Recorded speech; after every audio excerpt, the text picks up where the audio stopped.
चुनाव आते हैं तो रेवड़ी कल्चर भी खूब देखने को मिलता है। समझने के लिए ताजा उदाहरण दिल्ली चुनाव का ले सकते हैं, जहां जीतने के लिए सियासी दलों ने फ्री स्कीम का जमकर प्रचार किया। बात अगर मध्य प्रदेश की करें तो यहां भी चुनाव से पहले खूब दावे और वादे किए गए। महिलाओं के लिए लाडली बहना योजना लाई गई, किसानों से बड़े बड़े वादे किए गए।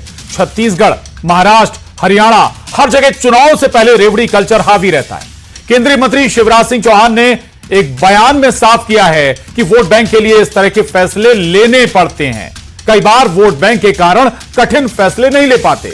शिवराज सिंह के बयान पर कांग्रेस ने बड़ा हमला बोला। कांग्रेस का आरोप है कि आखिर वोट का लालच ही है जो जुबान पर सच बनकर सामने आ गया है। जी हां, आ ही गया है। शिवराज सिंह को जनता से अब माफी मांगनी चाहिए। चर्चा करेंगे, पहले रिपोर्ट देखिए।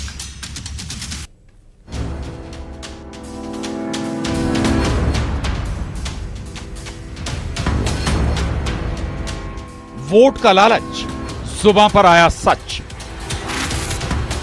कई बार वोट चुनाव फैसले करने पड़ते हैं। कैसे वोट मिलेगा? तो ये भी दे दो, ये भी दे दो, ये भी दे दो, ये भी दे दो। मुफ्त पर टेंशन बढ़ गया नया झगड़ा। उन्होंने स्वीकार कर लिया कि मैंने जो किसानों से वादे किए थे, अभी 2700 के गेहूं के, 3100 के धान के, 3000 बहनों के, और वोट ले लिए। सिर्फ मैंने वोट के लिए क्या? शिवराज सिंह का बयान मचा सियासी घमासान। जो देशों का विकास कर सकते हैं, जो देश को आगे बढ़ा सकते हैं, वोट के डर में फैसले प्रभावित होते हैं।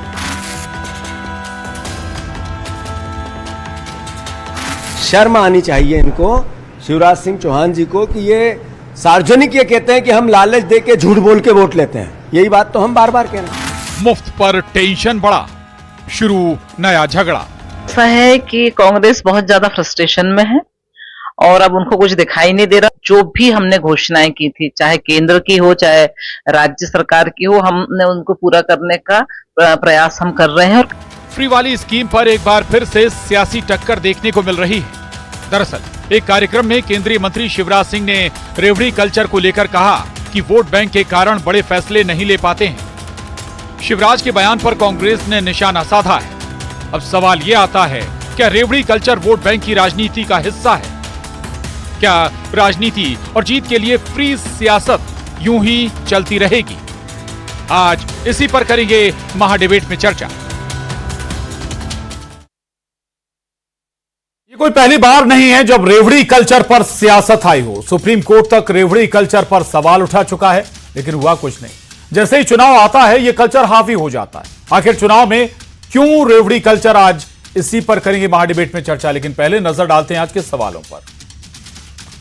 और आज के बड़े सवाल हैं रेवड़ी कल्चर पर। सवालों का हल कब होगा? सवाल जरूर उठाए जाते हैं, सियासी दल भी एक दूसरे पर सवाल उठाते हैं, लेकिन फिर वो भी वादा कर देते हैं। दूसरा सवाल, चुनाव में क्यों याद आती है फ्री स्कीम?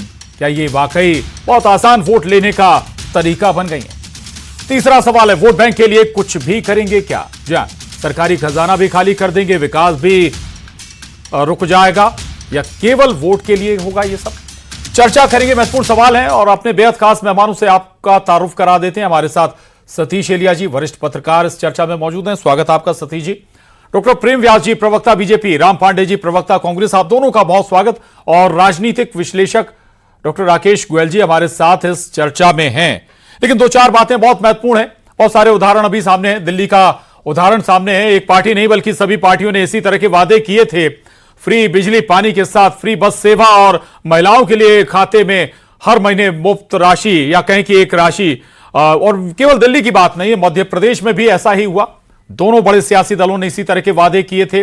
और दूसरे राज्य भी अगर हम उदाहरण के तौर पर लेंगे तो जरूर सामने आ जाएंगे। लेकिन सवाल यह है कि इससे होता क्या है? इससे विकास का काम रुक जाता है, इससे आपका खजाना पर बोझ बढ़ता है, या कहें कि राज्य सरकार पर कर्ज बढ़ता चला जाता है? बहुत सारे प्रभाव पड़ते हैं। चर्चा शुरू करते हैं। डॉक्टर प्रेम व्यास जी, शिवराज सिंह चौहान जी के इस बयान से कम ऐसा लग रहा है आप ये मान रहे हैं, या शिवराज सिंह चौहान जी ने, कि भाई वोट के लिए उन्होंने स्कीम शुरू की थी और लाडली बहना योजना उन्हीं में से एक थी क्या?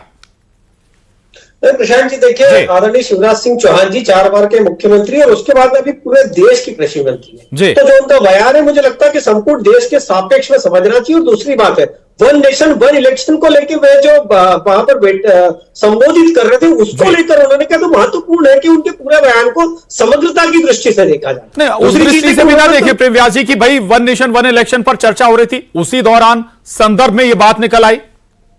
जी निश्चित रूप से वन नेशन वन इलेक्शन के अंदर जो चर्चा हो रही थी उस दौरान ये बात निकल कर आई। इसीलिए मैंने कहा कि उन्होंने उसमें बहुत सारी बातें कही। उन्होंने राजनीति में चुनाव की वजह से जो फैसले टल जाते हैं उसको लेके इंगित करा। उन्होंने कहा कि चुनाव के समय पर जब एक ही राज्य में दो चुनाव 6-6 महीने के अंतराल में होते तो वहां सरकारी मशीनरीज का कैसा दुरुपयोग हो जाता है। और जिस तरह से वहां दुरुपयोग इन द सेंस ये कि वहां जैसे टीचर्स हैं तो उनको हर 6 महीने में ड्यूटी करनी पड़ती है, आचार संहिता लग जाती है। तो निश्चित तौर पर उन्होंने समग्रता से सब विषयों को उठाया। अगर आदरणीय जीतू पटवारी जी नयन दोष के मारे हैं तो वो ये बताएं कि 6 मध्य प्रदेश में जो कर्ज की बात कही जाती, बताइए जीडीपी के अंतर है या नहीं है।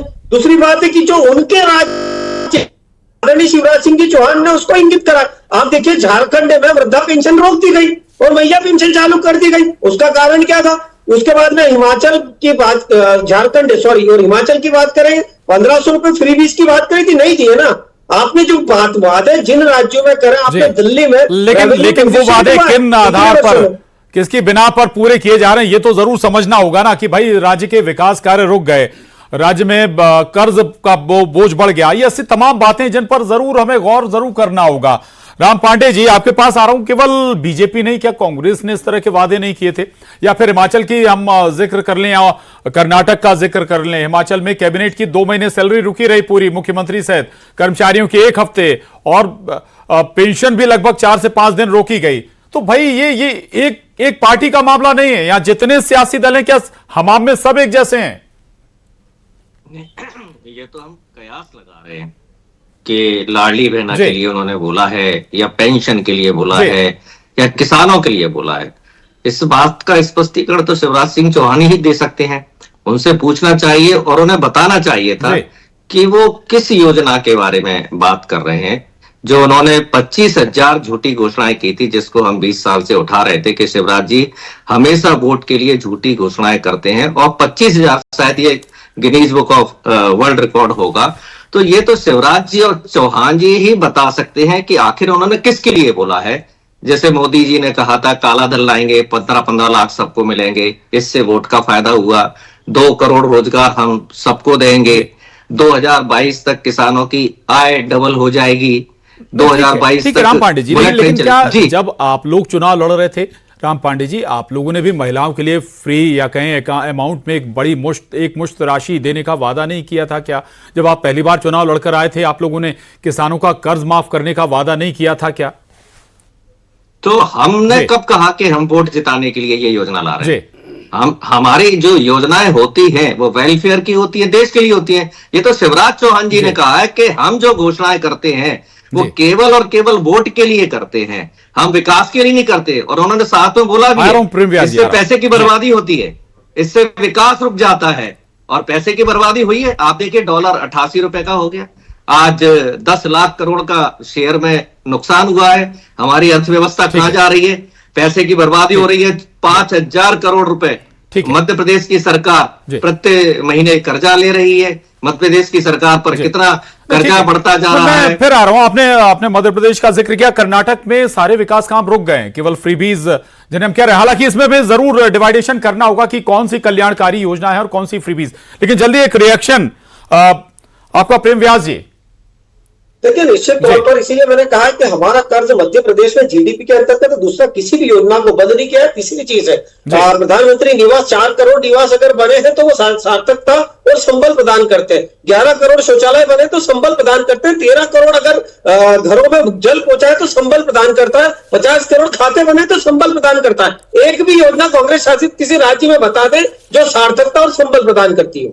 नहीं, प्रेम व्यास जी, सवाल उस योजना पर, इन योजनाओं पर नहीं था। सवाल लाडली लक्ष्मी योजना पर भी नहीं था, सवाल कन्या विवाह योजना पर भी नहीं है, सीखो कमाओ योजना पर भी नहीं है। सवाल हमारा लाडली बहना योजना, किसान कर्ज माफी, दिल्ली में फ्रिज, इस तरह की अगर आप जो भी योजना चला रहे हो, सवाल उन पर है। मैं लौटूंगा आपके पास। सतीश एलिया जी, क्या जो बातें निकलकर सामने आई हैं, बहुत सारे उदाहरण हैं राज्यों के, अभी स्थिति ये मध्य प्रदेश भी लगभग 4 लाख करोड़ से ज्यादा के कर्ज के तले डूब चुका है। दूसरी बात, ये बात अब तो जाहिर हो गई ना, एक सियासी दल नहीं, हर सियासी दल केवल वोट से नोट ले रहा है। देखिए, आप इसको दूसरे ढंग से मैं आपको समझाने की कोशिश करता हूं। तंबाकू के नीचे लिखा होता है तंबाकू सेहत के लिए हानिकारक है, इससे कर्क रोग होता है।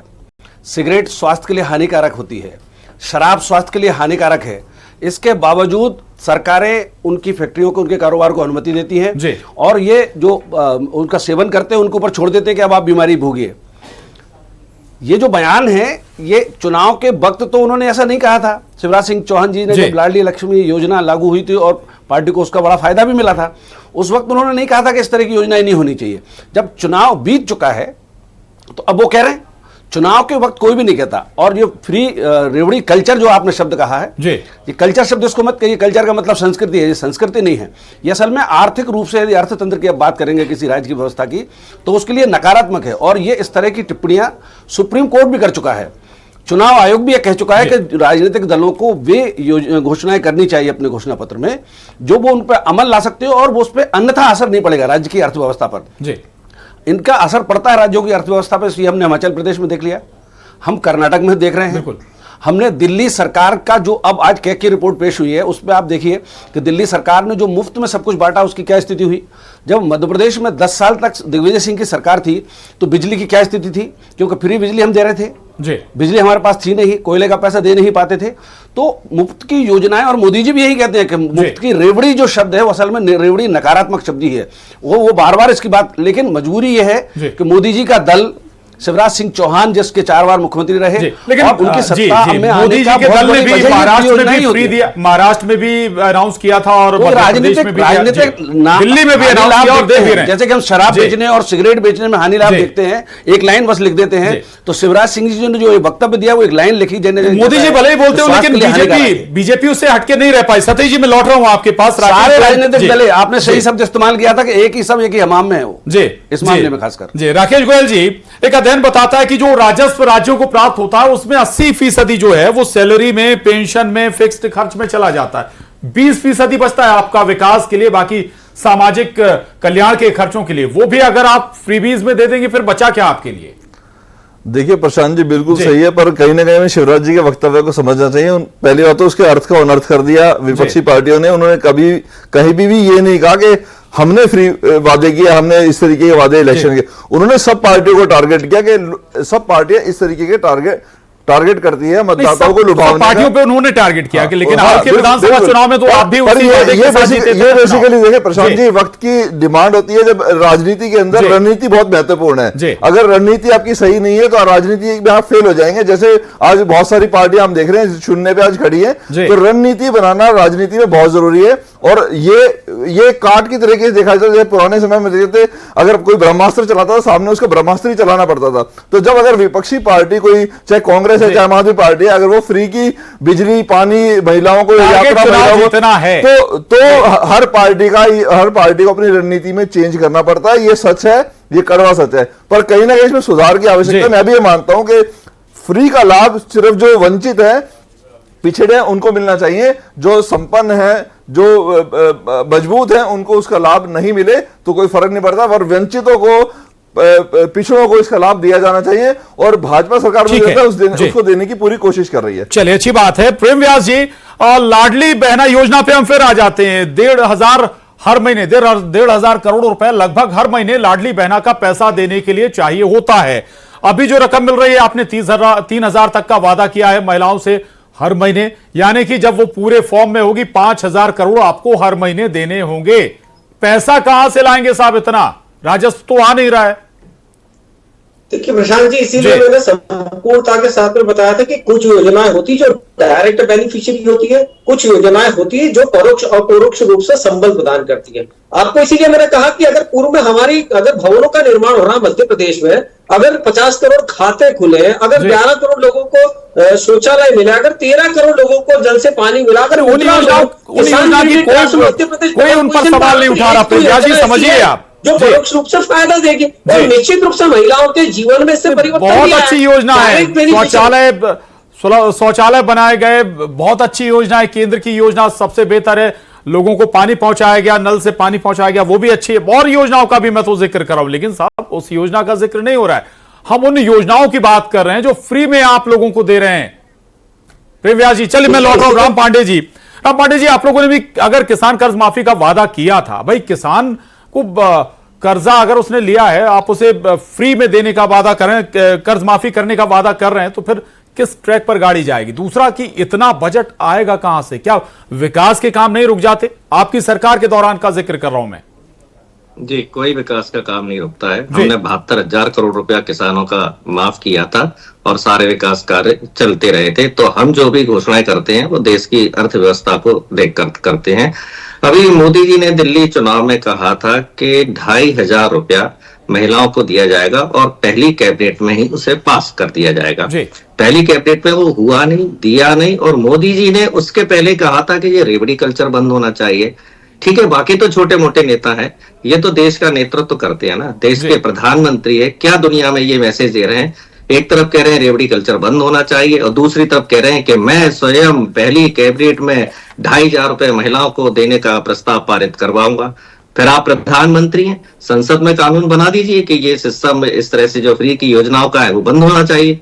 शिवराज सिंह चौहान जी केंद्रीय मंत्री हैं, तो संसद में आपका बहुमत है, 240 सांसद है, बाकी ईडी सीबीआई के कारण 30-32 सांसद और हैं आपके पास।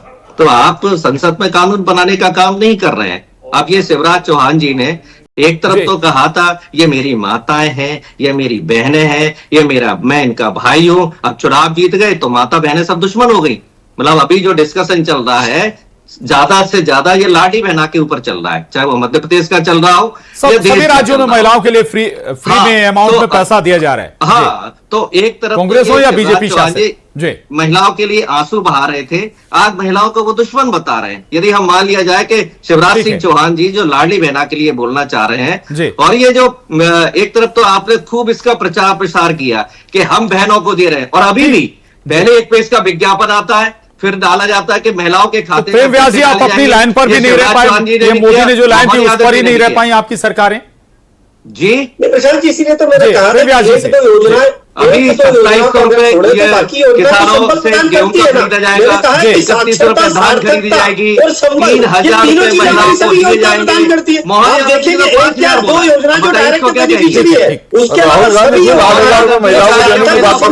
जाएंगे। जी चलिए, एक सवाल राकेश गोयल जी का है राम पांडे जी आपके लिए।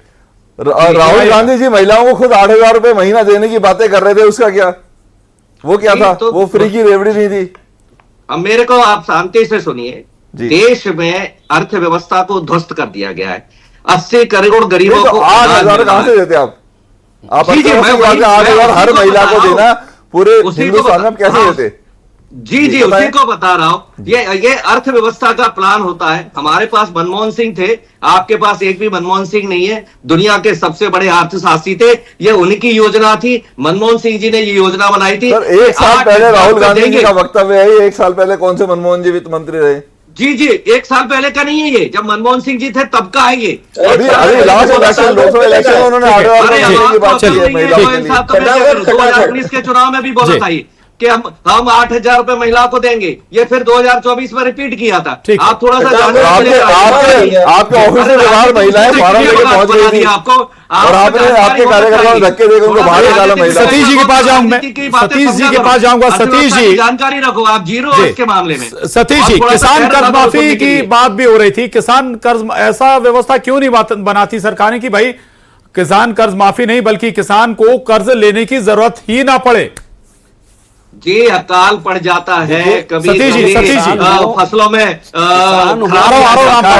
बारिश ज्यादा हो जाती है, कई तरह की किसान समस्याओं से जूझता है, और किसान हमारे देश का अन्नदाता है। सतीश जी से सवाल है मेरा, चाहिए ना, किसान जब फसल उगाएगा। राम पांडे जी प्लीज, लोग जिंदा रहेंगे।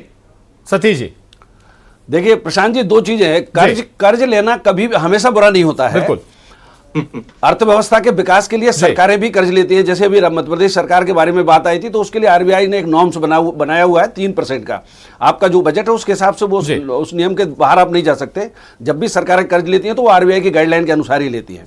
इसका मतलब ये हुआ कि विकास के कार्यों के लिए हम भी सब लोन लेते हैं। हम जब मकान बनाते हैं, जब हम वाहन खरीदते हैं, तो हम लोन लेते हैं। और लेकिन सतीश जी, वाहन या मकान बनाने वाला लोन फ्री नहीं किया जाता है या उसे माफ नहीं किया जाता, लेकिन बात किसान लोन की आती है, माफ करने का वादा सरकारें करते हैं, दूसरी चीजें जुड़ी होती है, उसका बेजा इस्तेमाल भी होता है। जो आपका विषय है सतीश जी, ये बताइए डॉलर बात करना क्यों हो रहा है? प्रधानमंत्री ने कहा की बात सुनिए, गिरती है, प्रधानमंत्री की वैल्यू ने भी कहा कि रेवड़ी कल्चर ठीक नहीं है, अर्थव्यवस्था नहीं होता है। सुप्रीम कोर्ट ने भी इस वजह से कहा, जवाब करना चाहता हूं सभी से, सारे दे सकता है तो कि प्रधानमंत्री ने कहा था कि रुपए की कीमत गिरती है तो देश के प्रधानमंत्री की कीमत गिरती है। मैं इसका जवाब सबसे जानना चाहता हूँ। राम पांडे जी, आपने कहा मनमोहन जी की योजना 8,000 रुपए की थी, तो वो 15 साल प्रधानमंत्री, उन्होंने क्यों नहीं उसको 8,000 रुपए को महिलाओं को डिस्ट्रीब्यूट किया? उनको किसने रोका था? वो तो अर्थशास्त्री भी थे, प्रधानमंत्री थे, सारी पावर कांग्रेस के पास थी। अरे तब देश की जीडीपी 10 थी, अब देश की जीडीपी 5 रह गई है, 4 रह गई है। अब देश को गड्ढे में डालने का काम मोदी जी ने किया है। आपके समय की बात कर रहा हूं, जब आपके मनमोहन सिंह जी प्रधानमंत्री रहे या फाइनेंस मिनिस्टर, लगातार बिल्कुल ऊपर की ओर जा रहा था, अब मोदी जी ने गड्ढे में डाल दिया है। तो इसलिए ये फ्री आपने डाल दिया था 6 महीने का देश जो है गर्त में जा रहा था। आपने 2013 में किसान कर्ज माफी का वादा करा था, लेकिन उसको बजट में इंप्लीमेंट नहीं करा था। आदरणीय मंत्री जी ने जब उस बारे में पूछा था तो आप जवाब नहीं दे पाए थे। यह परिस्थिति थी आपकी। अरे टनों सोना वापस हिंदुस्तान में आ गया, 1 लाख टन सोना हिंदुस्तान में वापस मोदी जी है। आप अर्थव्यवस्था डाल दी, आज देशों में आज अर्थव्यवस्था बनने जा रहा है भारत, आप कह रहे घर में डाल दी। ठीक है, ठीक है, चले राज्यों पर कर्ज बढ़ गया। आखिरी कमेंट सतीश चेलिया जी का। सतीश जी, फ्री राशन चावल गेहूं तमाम दिया जा रहा है, लेकिन इसका एक ड्रॉबैक ये रहा है कि बहुत बड़ा वर्ग है जो अब काम करने को तैयार नहीं है। क्या हम एक वर्ग को नकारा भी नहीं बना रहे हैं? ये आपका जो प्रश्न है उससे अलहदा मैं बात कहना चाह रहा हूं।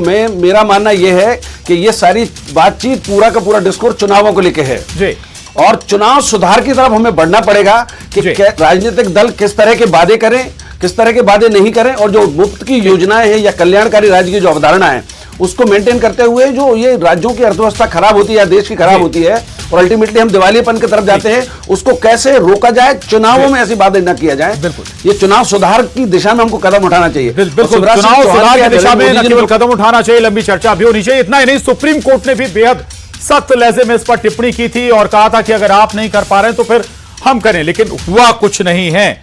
माफी चाहूंगा, चर्चा ये खत्म करते हैं। बहुत शुक्रिया आप सभी खास मेहमानों का महाडिबेट में आज बस।